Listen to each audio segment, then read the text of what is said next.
Hey, pop stars, welcome to this latest episode of the Popcorn Wind Down. I'm Eddie. And I'm Tammy. Thank you for joining us. This week's episode is brought to you by books because not only is reading fundamental, but so the fuck is knowledge.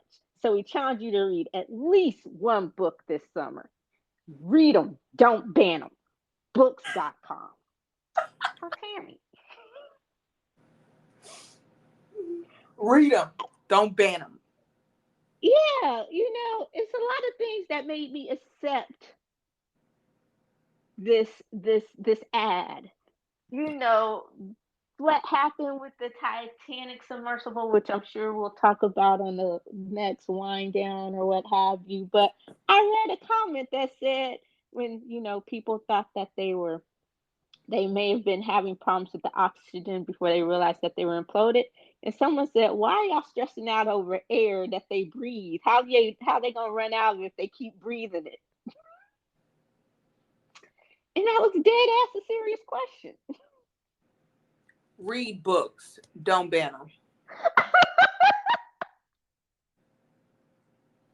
Like, damn, dog.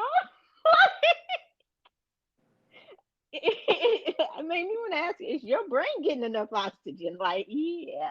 So, but as part of the summer reading project, have you read anything non-work related? I know you've been working a little bit this summer, so sometimes you know. But you read a good leisurely book or just a good book lately? I'm still reading. I currently am reading two books. One is Audible, so I guess I'm listening reading, and then the other one is a hard copy. So I'm reading Red, White, and Royal Blue, and I love it. And it's about to come out as a Amazon Prime movie, so I'm really excited about it. And then the other one is this series, and it's interesting. Like I can definitely get into them. So we shall see. But what's the series called? Oh, the Merciless Ones. Merciless Ones. So those are the two books I'm reading. I'm hoping I can finish them by next month because, as you said, I work and then I don't get enough time to like leisurely read. But those are mine. Anything interesting you're reading, Eddie? I just read Stacey Abrams' latest book, the follow-up to While Justice Sleeps. And it was really good. And I'm What's also that one reading. called? Oh goodness, Uh, let me see. I'm horrible Just with because names. I bought one of her books, I wanted to see if it was the sequel or maybe Uh, it was just another book she was writing. this one was Rogue Justice. Okay, no. Uh, Okay, so no, so that's that's the not the one I sequel to got. the first one with with Justice Sleeps. Hmm. Reading Burn It. Uh, I know I'm gonna fuck up the title, so let me look it up. But the latest by Mo Ryan, who is an expose behind what happened behind the scenes with some of the shows, some of our uh, shows that we liked, like Sleepy Hollow and goodness, Sleepy Hollow, Lost. It goes behind the scenes of that, so it's an expose. And I want to say it's called Burn It to the Ground or something. Oh, Burn It Down. The Ooh. power and complicity and call for change in Hollywood. And it's really good. Talks about how toxic the Lost set was behind the scenes. The inside of what really happened with Sleepy Hollow and Nicole Beharie and how they did her so dirty. And just what happens on a lot of different shows. So So it wasn't um, her. It was. no, it really wasn't her. It was one of those things where, uh, you know, especially at that time, like the one of the worst reputations you can get in Hollywood is someone saying that you're difficult to work with. Um, and especially that's the new blacklisting, so to speak, or blackballing, and especially when you're a woman and a woman or a person of color to have that label, um, then it follows you around and it makes you pretty much unhireable.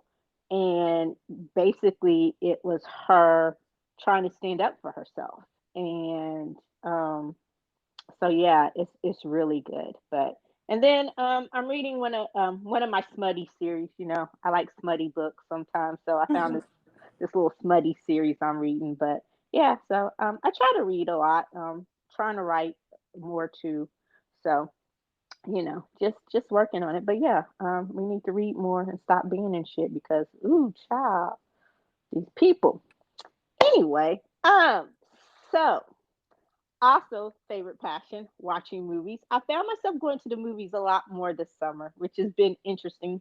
Um, so we'll see how that goes, how this translates to our end of summer list. But this week we got to stay home and we get rescued by Chris Hemsworth and the team in Netflix's Extraction 2, the sequel to the 2020 surprise hit Extraction, where Hemsworth reprises his role as Tyler Rake, a highly skilled former soldier turned mercenary. And this time, he and a team are recruited to break a family of a ruthless gangster out of prison. So, Tammy, what did you think of this Extraction sequel? Was it a sweet? Did it hit that action sweet spot, or was it a pain? Was it as painful as a root canal? Definitely not as painful as a root canal. Come on now, it's Chris Hemsworth. But, come on now. He's worth the eye candy alone. Yes, exactly. Like never a bad thing. I will say it started off slow for me. And I kind of had to, I felt like I had to force myself to sit through the beginning. But once they got through the first major scene of basically like the prison break, I felt that it was really hit the ground running and it was a lot of action, even as they were trying to like figure out what was going to be their next step. But especially when they got to Vienna, I felt like that's where the action really picked up and it was nonstop action from there. And I really, really enjoyed that. So it was a slow start for me, but once it picked up, like it kept my interest until the end. What about you, Eddie?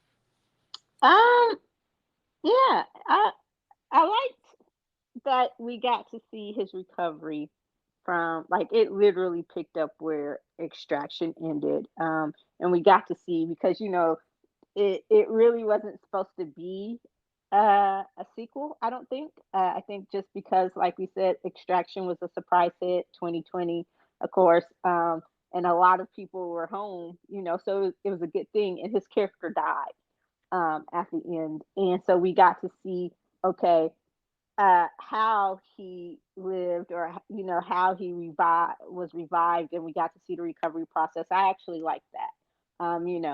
Um, the prison break was a bit much. I don't know if I just wasn't in the mood for all of it when I watched it originally, but I don't know. And it was just like, oh my gosh. So I would say it wasn't necessarily too slow for me, but I think that prison break scene was too long, if that makes any sense. It was just like, I was like, oh God, this is going to be a mindless action overload. Does that make sense? Yeah.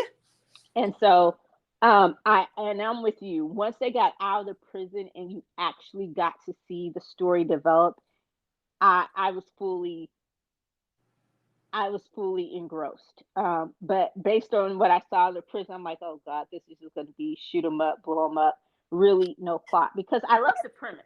Like when you think of a prison break, it's a plot twist. Like what kind of motherfucker, you sit when you basically have your family imprisoned with you, Yeah. and he was like, it's for their safety.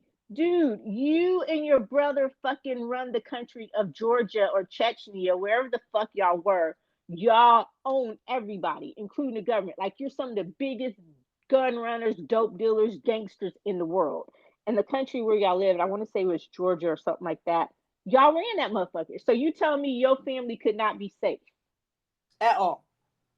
with your brother on the compound. Like that was just, and then so at first you almost kind of like, oh, like you have those enemies out there who would keep your family safe. But then when you realize and you see who his brother is and the pull and the sway that his brother have, you're like, oh, that's bullshit. Like, so it was just like, okay. and it kind of gave it a personal touch to the story because you realize, hey, they were his in-laws or his former in-laws.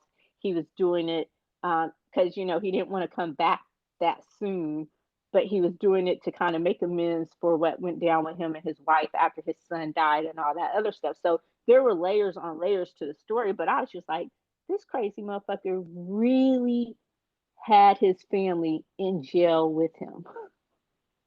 And I guess because and it wasn't even so much that they had that he had them in jail with them. They were literally imprisoned in jail because when his wife was like, "Oh, they haven't been outside in what was it, almost 2 months, and they hadn't left the cell." So I'm just like, "What the fuck?" And also they were stuck in the cell area because every cell that surrounded them were his enemies who were willing to kill his kids. I was just like, come on, are you serious? Like, dude, there's no way they're safer in there with you than they would have been out with your brother. So yeah, so that, and I think that kind of gave it, because when you think Prison Break, you're thinking, oh, they're going to be on the run from the government. The government's going to hunt them down. Nah, it was his brother's crazy ass family. So yeah, it was really, that part to me I thought was interesting. I was like, okay, this is a unique take on the Prison Break. But yeah, once they got to Vienna or Austria, that's when it really just became a lot more interesting to me. Um, so, but and we were talking earlier off air about why I probably don't have any kids. Oh, because I don't know if it's the universal black woman thing, universal person of color thing, but that little motherfucker. Oh, you want to go be with your uncle and his family? Go. Like that little boy, I would have left him. You sure right. I left him on the side of the road to get pick up. Called them along the way and be like, he on the side of the road, go get him. Thank you. Like, dude. I understand. And the thing is, I understood the mindset, but I still felt the whole time I'm watching this movie, all I kept thinking is, you little shit. Yes. like because he ended up getting my favorite character in the movie killed, and I was pissed. I was cursing him out when I was watching this. Once you realize what happened just because of his stupid decisions that he made, and the fact of you didn't understand, you couldn't comprehend with your young mind how wrong it was, one, for your father to hold you, your mom, and your little sister in prison. Okay, number two, you definitely couldn't understand that because what would make you think that you were intelligent enough to understand that it was crazy to believe that you were safer, like you said, in prison with your father than you would be out with your uncle who was running the whole friggin' country and government, basically. And then when you realize what you really did, and you're like, I'm sorry, I'd have been like, you sorry? You sorry? I felt like he needed a smack across the face. That's just my opinion. I'm so upset that they didn't hit him once.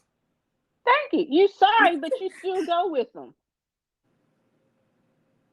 Still go with him. You know.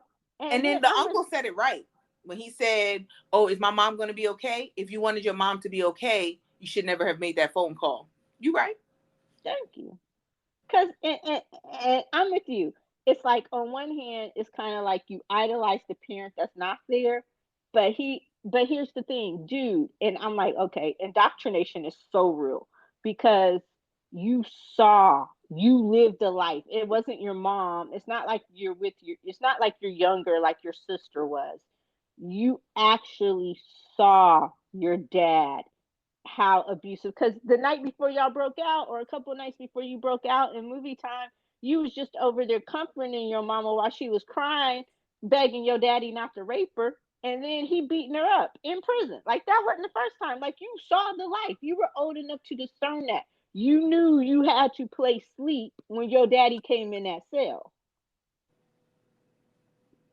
And then you over there telling your mom, don't cry, don't cry, or you're trying to comfort her because your dad is such a raging asshole, abusive asshole. And then all of a sudden, it's her fault. I'm just like, yeah, I would have left his ass in that jail or dropped him off something. Like it's just like, dude, for real. And So no mindset for it, just his little sister. Like you may be at the point where you're like, I'm the Ghazi, but is your sister though? Is your sister? No, she's not. She's not. That which says it on, just like he pretended to be asleep. They had to have protected that little girl from a lot of stuff that was going on up in that prison. A lot of stuff that was going on with their mom. They were protecting the little girl so that she didn't see all of that. That's why she was still, could be innocent enough. Yeah, it all goes back to that little shithead. I'm just saying. girl, yeah, like the fucking I was like, the fuck is wrong with you? And so I'm like, you you honestly think like all of a sudden your dad was it's like you want to hold your dad up to be some type of martyr where you knew who he was, you saw what he was, you knew, you know, and Tyler take even though it wasn't, it wasn't their intent to kill him because he didn't want that smoke. His intent was just to get y'all out, but your daddy was collateral damage. Good riddance. Cause and then, but one of my favorite scenes, like to just show you to illustrate, because they can tell you like who the family is, but to illustrate just how batshit crazy his uncle was. Like one of the coldest scenes is when the dude, I don't know what he was some high up government official, and Oh yeah. and he was supposed to get the brother out of jail or move him to another jail or something. Anyway, the deal fell through, and he was like, I can't do it because of what he did. um he was like, you're lucky we were able to keep him from being deported to the US to face his crimes, so I couldn't let him out. I got his family in there with him, but I couldn't get him out. We couldn't go easy on him. Like there's too much heat. And his brother's like coming for a walk. And when he started walking and he told everyone to stay back, I'm like, you dumb. Like you dumb. Like I didn't know it was gonna go down like that, but I'm like, nah, bro, you dumb. And then he just gets there and he shoots him, and I'm like, oh fuck. And he falls right into the grave that the dude was down there digging. Like the dude was literally digging the grave for him. He falls in, he looks up, and then he just starts throwing the dirt back over him. I'm like, oh shit, that's cold. Just started burying him. Was like, oh, this why I was digging that. Okay. Oh my And gosh. then he proceeds to kill the man's entire team. And I'm like, yeah, Well, if you you take want, one down, you gotta take them all down. yeah. I'm like, you just batshit crazy. So, and then, the uncle was like, he lost the mission. He lost, like, because even the uncle was like, we need to let this go. Your brother was who he was. He got caught. He knew the risk. Is it really worth all this? We're suffering a lot of losses. Like, we can't even tell the men why we're fighting now. And I guess that was at the point where they had an out. And he's like, let's just take the out. And if he crosses our path again, we can come back. Let's go regroup. But what is this about now? And then when he shoots the uncle, and I was like, oh fuck. So Like just straight on. Uncle didn't even see it. Like never thought that. And thing is, I was shocked when he actually did like shoot. Because at first when I heard the gunshot, like I was just like, yo, did he give him a signal or something? Because I didn't see no signal to his man to shoot his uncle. And then you like look at both of them and you're like, oh shit, like he just shot his uncle in cold blood, no remorse, no emotions whatsoever. no. And the uncle was like, I always knew. What did he say? I knew the day would come. I knew how I would die. There was a Never yeah, thought it. my name, like there was a bullet for me. I just never knew it was gonna come from you. I was just like, holy fuck. So yeah, and then that's when that little dumb motherfucker, the kid, that I guess that's when he realizes, oh, or was it when he strapped the bomb on him? Like when was your moment that, oh, maybe my mom wasn't so wrong? I think it was when he was in the car with the older uncle. And when he was like, is he gonna, because when he asked directly, is he gonna kill my mom? And the uncle said, if you like, what I just said it too, like something If along the you lines, wanted her alive, you shouldn't have called us. yeah, if you wanted her alive, you shouldn't have made that phone call. And I was just like, that's when he knew, like, my mom is going to die, because he didn't want his mom to die. That's why when he first ran to his uncle, he said, like, it had nothing to do with my mom. My mom didn't do anything. My mom didn't do nothing. It was all him. Thinking that, like, he just was very, very naive. The little shit was very naive. Okay, I'm gonna continue to call him the little shit. The little shit was very naive. That's a good name for him, because I'm like, dude, you. It's like at this point, your mom is the one who initiated it. Like your mom was the one who initiated the prison break. Like however she was able to get that call, make that call to her sister, who sent sexy ass Idris in as the mediator. I was like, okay. So, I was just like, huh. But yeah, it was just like, yeah, that's the perfect word for him, the little shit. And I agree with you. Like, we're talking about what you brought up earlier that really made me hate the little shit. One of my other favorite scenes is when Ovi, I guess we'll just go ahead. Ovi, like when Tyler's character is waking up and Ovi has that shirt and he goes, I'm gonna buy you one or I'm gonna send you one in your size, right? Mm-hmm. So he sent him this shirt, this ugly ass shirt, but you knew. And then he put it on the dog. And so when Idris shows up at his house, he's like, is that a Versace shirt on a dog? And he goes, yeah, my friend bought it for me. Or when he went and found the chickens, when he went to the market and he found the chickens and he took them in the house, I said, that's some ghetto shit. He wanted his chickens. I'm like, yeah, he was mad. He's like, they got the dog, but what they say they happened to the chickens? Did he say something that ate them or something like that? But I was just like, oh shit. But yeah, that was funny. Um, so I'm with you. I love Obi and Nick. Like I love them, the brother and sister. The whole time I'm watching, I'm like, I don't. At anything one point where I'm like, I don't care if Chris Hemsworth died. Obi and Nick need to stay alive. Like that's Why what do you I was call him just doing. Obi? I just Obi. That's what I said his name was. I don't know. Yes. I was like, who's Obi? Yes, Obi. Yes. Yeah, Okay, go ahead. I couldn't know who you were talking about until you said Nick, and I was just like, wait, who's Obi? Okay, okay. yeah, Yes. yeah. I'm horrible with names. I just, but yeah, yes. I'm like, Yaz and Nick need to stay alive because I love them and I love Yaz too. And when he died, I'm like, okay, the little shit needs to die, like Yo, for yo, real. I was thinking the same thing. I was just like, a life for a life. Like you got Yaz killed, okay, and I will tell you, I'm be honest, I shed some tears because when he got shot and you saw him when the bullets pushed him forward and you knew he was gone and how Nick reacted, oh, like I was just like, oh, that shit need to die. I said, kill them all. Like that was my mindset. Kill them all. They all need to go down. Every single one of them killed her brother. It was her and her brother, ride or die. And I said, nope. I said, nobody lives after this. Nobody. Girl, yeah, I'm like, it should not be anything. I was just like, yeah, because and she was trying to fly the helicopter, and he didn't want to tell her, that he was dead because it's like, okay, we got to get out of this. And then, especially when they actually end up back at his place, um, and she's there, and they have them all cleaned up and they're ready, and I was just like, fuck. And she's in there. I was just like, I didn't cry, but I got the sniffles.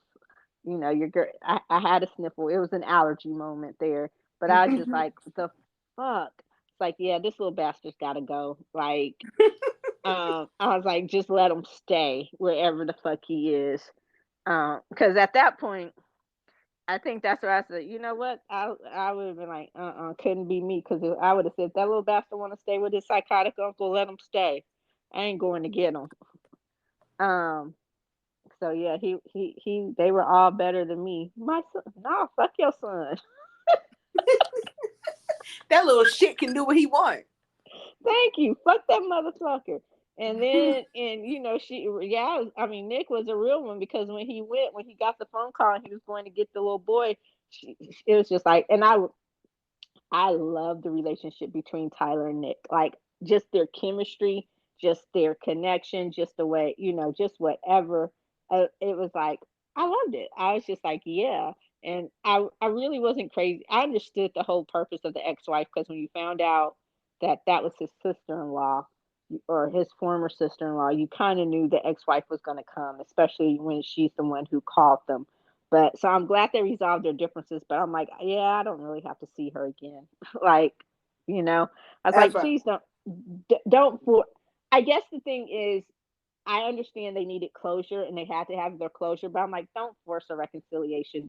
If there is a romantic in the series, because spoiler alert, they are already, um, they're going to do a number. They're going to do a three. It's just a matter of when, with the writer strike and everything that's going on in Hollywood right now. So I'm like, if there is ever a romantic interest or love interest, I really think it should be Nick. Like they have that relationship, that chemistry where it could go either way. So if you're gonna put him with a romantic interest, I think it should be Nick. Leave the ex-wife alone. Like I don't need a forced reconciliation. I think the ex-wife thing has sailed though. I didn't get the vibe of them ever getting back together. I really got their scene where they were talking. That was more about closure. It wasn't about like any type of chemistry, anything like that. I think him and Nick are. I'll be honest. I don't see them getting together. I just see them always being together. If that makes any sense. Um, but like that would be like his ride or die. Like him and Nick, ride or die. They'll do what they need to do for each other. But I didn't get the vibe that him and his wife, his ex-wife, is like ever a possibility of reconciliation. I think that was more about closure than anything else. I agree with you. I hope so, and that's why I was like, yes, keep it that way. Like I didn't get that vibe necessarily, but you never know when they try to throw in those hooks or those romantic. So, like I said, the series is good the way it doesn't need like that big love story thrown in. But I'm just saying, if they did decide to add that little hint of a love story, then I could see Nick being that lead. Like they just have that chemistry where it could go either way. Like they can stay the best of friends, ride or die. That is it, whatever. Or you could actually see it transitioning, making that natural transition just because of the chemistry and how dynamic it is. Like, and I'm fine with it being strictly platonic. I'm just saying, unless you bring in some incredible love interest or something, then but yeah, but I was just like, don't try to force a reconciliation with the ex-wife on down our throats. Um, so yeah. Um, so since we said it was going to be a sequel or a third version of this, um, what was something you would want to see in the third one? Him kicking This ass again. I think it was really good. I will say I'm not necessarily a fan of the quick recovery for like just how hurt he was and everything like that. Being in the hospital, ending up at the cabin, and then 6 weeks go by and you're full force, like ready to go, top notch action. I just don't believe it. But I do want to see. I think it was a great action flick, and when the action was nonstop, it kept my interest, like I said from the jump. So that's what I would like to see. I would really, really like to see that. I mean, they can't avenge Yaz because they already did that. Very upset. Still very upset about that about his character because I love the dynamic between him and Tyler, but just more action whatever it is. So like, and something I'd like to see, like, I want to know who is the Mr. I guess the Mr. Nobody of Extraction. Who is Mr. Nobody's boss? Yeah, me too. That's what I said. I was like, I want to see more Idris because like you can never have too much Idris. Like you just can't. And him and Hemsworth together, like I was like, oh, this is a Thor reunion. And I'm all for Idris entering his older action hero phase. Like I really want to see that show, Hijack, that's gonna come on Apple TV with him in it. So I want to see more Idris. I want to know who his boss is, who is the big boss, and is the big boss gonna double as the big bad? Um, and kind of and having gone back to that, I love the part where at the end they kind of break him out of prison or whatever, and because I love that. First of all, I was like, okay, if y'all kill Nick now, because it looked like she got shot in a pretty precarious place, and I'm like, and that's the only reason why he didn't leave is because he needed her to. He knew that if they would have left, she probably would have died at the end. Mm-hmm. So it's like they went to jail. And I love the first thing he says when he figures out that this is a jailbreak. He's like, He's like, I'm not leaving without Nick. Like, I'm not going anywhere without Nick. Like, that's true ride or die. It wasn't like, oh, I'm going to break her out of jail. It was like, no, there is no me without her. You broke me out, go get my girl. And he was like, I had a feeling you were going to say that. So it was like okay, but yeah, and I'm with you. I would probably want to see a little bit more nuanced action. I don't need necessarily, I guess, what they thought was that heart pounding, just shoot 'em up jail scene. Like I don't need the mindless. It felt a little gratuitous. It got to the point where that jailbreak scene was a little gratuitous to me. So I was like, okay, maybe a little bit more of the nuanced action. Um, but I think they've done a really good job with these two films with incorporating the human element and the story. Because sometimes I think that gets lost in action movies. Um, and just like with the original Extraction, you had that human element when they were in India and Bombay, and with this one too, it goes back to the family and what you won't do for family, and how it tied into his own demons and his own past. And again, like we said, what kind of sick motherfucker takes your family with you to prison? Um, and it's like, so just because I'm in jail, they have to be in jail. And it was a literal fucking prison. Like they were in two prisons. They were in an actual prison and then they were imprisoned by him in prison. So it was just like that kind of thing was just like, okay. So I think they do a really good job of adding that storytelling element to the action film. So I would want to see more of that, not just some mindless thing, but something that makes us really care about why they're doing what they're doing, because the action is going to be there. So I thought that was really compelling. Anything else that we missed with this? Is there anything else besides Yaz and Nick being the greatest? Yeah, no, nothing else besides Yaz and Nick being the absolute best ever. I'm really Yeah, gonna miss Yaz for the third one. I know. I'm kind of like, is there some type of sci-fi? Look, Element to it. if the Fast and Furious can jump off the Grand Canyon and survive, is there some mystical Indian cure that we missed where she was, preparing Yaz's body? Like, is he really dead? Like, that was the thing. I'm like, no, because I was pissed. I was just like, nah. It got to the point where it's like, I don't even want to watch this shit anymore. Like, I need a moment. Like, that was the last thing the whole time. You can kill off anybody. Hell, you can kill off Hemsworth because he's not really gonna die. Do not kill off Yaz and Nick. I'm like, they're untouchable. And when that happened, I was just like, the fuck. So, and then at the end, I'm like, nah. If they really kill off Nick, I'm done. I'm done. Like, done. But nah. So it was good. All right. So what are you rating? How are you rating Extraction 2? I'm gonna rate Extraction to 3 popcorns. I did not get a full bucket. I didn't even order a full bucket. I just ordered a regular, but still told them not to fill it to the top fully. But it was enjoyable, like I said. There was enough action, but it was a little slow in the beginning. I couldn't get into the major prison break scenes. So, but I would still be like, watch it. You know, if you like action, and you know, I will say one thing is that it gave me like the Jason Statham kind of action flicks where it's like nonstop go. Once they got to Vienna and they started like it was nonstop action, nonstop going. So if you're into that, if you like those types of movies, then I would suggest it. Otherwise, it may not be your thing. What about you? Yeah, I did it.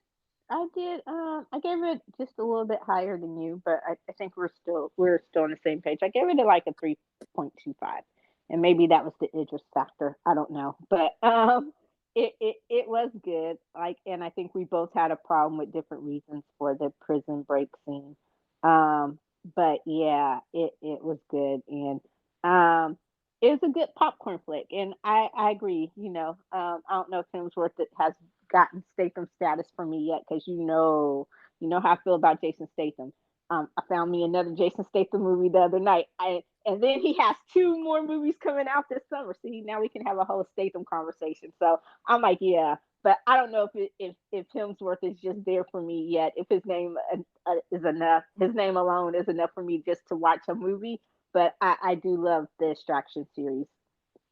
Um, but yeah, uh, and I didn't get the specialty bucket. You know how sometimes with the big movies they'll have that specialty bucket, and so I just got a little bucket. And I didn't even get the large. I didn't even upgrade to the large. I just got the.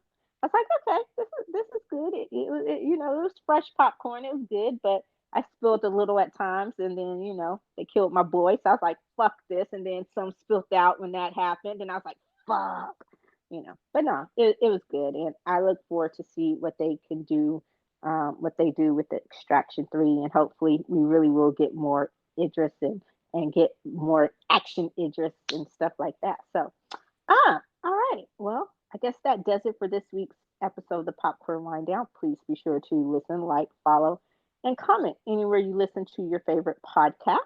You can also keep up to date on the latest in entertainment and pop culture news, as well as other amazing kernels of pop culture goodness at thepopcornwinddown.com. That's it. That's the plug. Pop, pop, Pop, pop, pop, pop, pop, pop. pop, pop, pop. Thank you as always. And be sure to join us when we review The Diplomat, currently streaming on Netflix, starring Carrie Russell and Rufus Sewell. We get to see, well, she's already been in her grown woman bag, but she'll probably forever be Felicity to somebody. But we get to see Felicity in her grown woman bag. I saw And that I when love, she did the Americans, but yeah. yeah, yeah. And this is it's good. Like she, you, I'm really happy, that she got out of that Felicity mode. But yeah, I can't wait to discuss this with you. See how you feel about The Diplomat. So to to hear all of that, tune in next time. And until then, I'm Eddie. And I'm Tammy. Bye. Peace.